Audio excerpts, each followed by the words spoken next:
Hey everyone! Today we're going to unveil a mysterious man and his intriguing story, while also diving into Anna's heavy heart. Anna's expression made Jack think she must have some unfortunate experiences, like she was writing a tragic novel. So Jack shifted from impatience to sympathy for Annie, as if he were a superhero. She thought about paying him, but Jack flat out refused. It was like saying no to free pizza. However, as Annie rambled on, Jack didn't seem so troubled anymore. Could it be that their feelings were about to heat up? One morning, Jack came back from walking the dog and saw a little girl crying, asking Annie why Daddy hadn't visited her in ages. Turns out, after Anna's husband died, birds often hung around their doorstep, and she thought it was Dad visiting. To comfort her little girl, Annie spun a tale, saying those were bird visit signs from Daddy. But since moving here, no feathers showed up at the door, leading to questions if Daddy was really the bird boss anymore. After hearing Anna's story, Jack coldly replied, "I ain't got time for your nonsense." Jack's cold reaction made Anna's affection disappear faster than ice cream on a hot day. But that noon, Anna's daughter burst in excitedly, like discovering a new toy, saying Daddy was back. Confused, Annie stepped out and found feathers everywhere, as if a wild party had just happened. As the liar, Annie didn't believe her husband had truly visited. It all made her feel like Jack was hot on the outside, but freezing on the inside. Tristan, thank you so much. She's a really good kid. Now, what do you want to say to me? Watching her daughter frolic with the golden retriever at the door, Annie felt an inexplicable excitement, like she had discovered a new world. Her feelings for Jack also began to take root at that moment, growing strong like a budding plant. In the following days, their interactions increased, as if they were shooting a long-term series. After a dinner one night, fueled by the wine, Annie shared her story for the first time, talking about the hardships of single parent. Raising her child while enduring her husband's loss, she was like narrating a tragedy. Jack explained why he always wore headphones, as they played nostalgic tunes featuring his late son.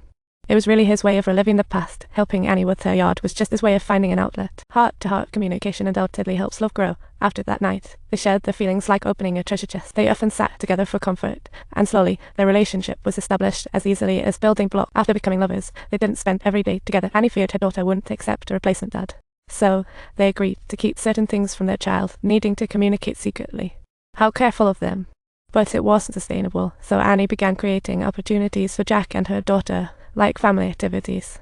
To her surprise, their interactions were delightful, like weaving a friendship net. Over time, they began to test the waters with the little girl, like conducting a psychological test. Half a month later, Annie realized her worries were unfounded. Her daughter eagerly wanted Jack as stepdad, like gaining a new friend. Just as Annie was daydreaming about a beautiful life, new troubles appeared out of nowhere. On this day, Annie celebrated her 32nd birthday, with Jack by her side in public, celebrating their campus romance. When no one was around, Peter suddenly plopped down beside Jack and exclaimed that he should stay away from Annie forever. Jack wasn't interested, but just as he was about to leave, Peter mentioned Jack's wife and son who died in the accident, igniting a flash. Jack, unable to tolerate it anymore, took immediate action and punched him. Annie spotted this scene from a distance and rushed over to stop it, but it was like adding fuel to the fire, and she had completely lost her mind. As the crowd gathered, Jack ceased his assault and sprinted onto the street, like he was the Flash. Back in his shed at home, Jack started smashing things, with Peter's mockery reverberating in his until Anna's silhouette appeared. He finally calmed down slightly. Time seemed to slow down like a movie. As Jack stepped out, he saw Annie sitting on the cold ground, fast asleep, looking like a hibernating bear.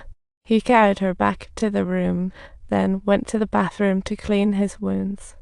Annie woke up to the sound of running water and approached under the illusion of becoming a water sprite.